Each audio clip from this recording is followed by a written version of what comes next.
Welcome to the latest episode of the Edgar Rice Burroughs mini podcast. These short podcasts are meant to supplement the full-length episodes I host along with Jess Terrell and Scott Stewart, in which we usually discuss one of Burroughs' novels in detail.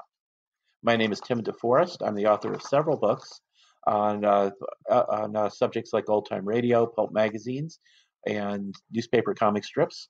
And I keep a blog about such subjects at Comics, Old Time Radio, and other cool stuff. Now, currently, we're using the mini podcast to do a chapter by chapter analysis of the 1912 novel Tarzan of the Apes. In this episode, we're talking about chapter 12. Please note that I may include spoilers for both this novel and occasionally for later novels in the series.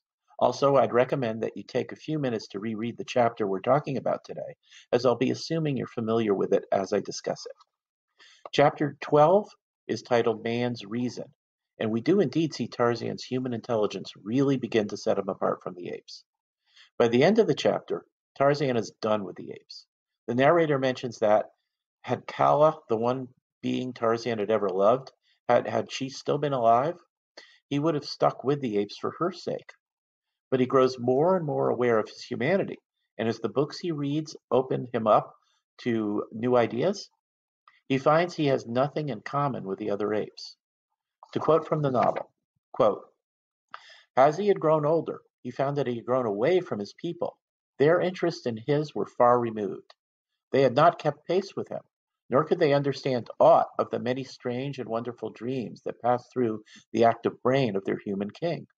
So limited was their vocabulary that Tarzan could not even talk with them about the many new truths and the great fields of thought that his reading had opened up for him before his longing eyes, or make known ambitions that which stirred his souls." Unquote. So once again, we see that the skill with which Burroughs does his world building here, creating an ape species we can accept as real, but making sure we understand that in spite of their language and tribal behavior, they are not human.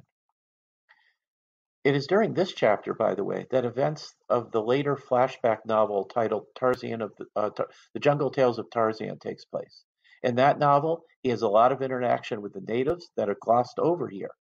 In this first novel, the natives are simply treated as a group without any individualism, with Burroughs using them as a continuing plot device. In this chapter, for instance, they're responsible for another motivation in getting Tarzan to decide to leave the tribe. As the tribe looks to relocate its village, the apes are forced to move farther from the area, leaving Tarzan unable to spend any time at the cabin. Tarzan's interaction with the natives ramps up in violence as well, as he's not adverse to occasionally ambushing and killing one of them to get a fresh supply of arrows. This is pretty brutal of Tarzan, and another indication that his later time in civilization will give him some pretty essential moral growth. I think one of the reasons Burroughs portrays the natives as brutal cannibals is so that Tarzan's actions against them would be somewhat mitigated.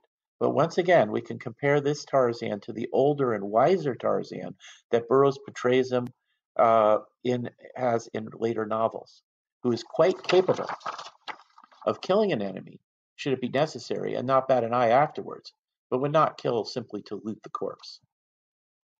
So, my wife Angela, who's still co-reading this book with me, pointed out that at this time, Tarzan saw the natives as members of another tribe.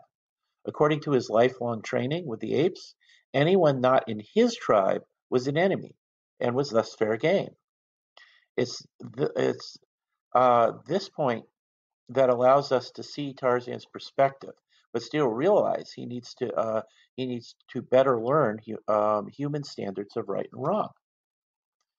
So Tarzan's growing intelligence, plus his desire to get back to the cabin and spend more time there, plus his growing frustration with the day-to-day duties of running the tribe, which are less than challenging, convinces him it's time to leave the tribe and someday find other white men such as himself. But before this happens, we have what might be my favorite action scene in the book when he fights Tarzan. It's a really exciting and edge-of-your-seat fight.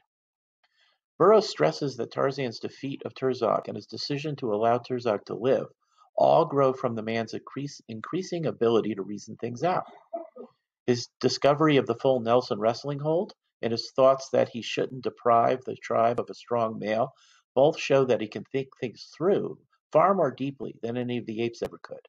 Tarzan's decision to leave the tribe corresponds quite nicely with this depiction of his remarkable human intelligence. His character growth continues to happen logically. Now that's it for now. Once again, my name is Tim DeForest. Please visit my blog at Comics, Old Time Radio, and other cool stuff. You can find the link to my Amazon.com author page there. We'll be back with another podcast soon, and thank you for listening.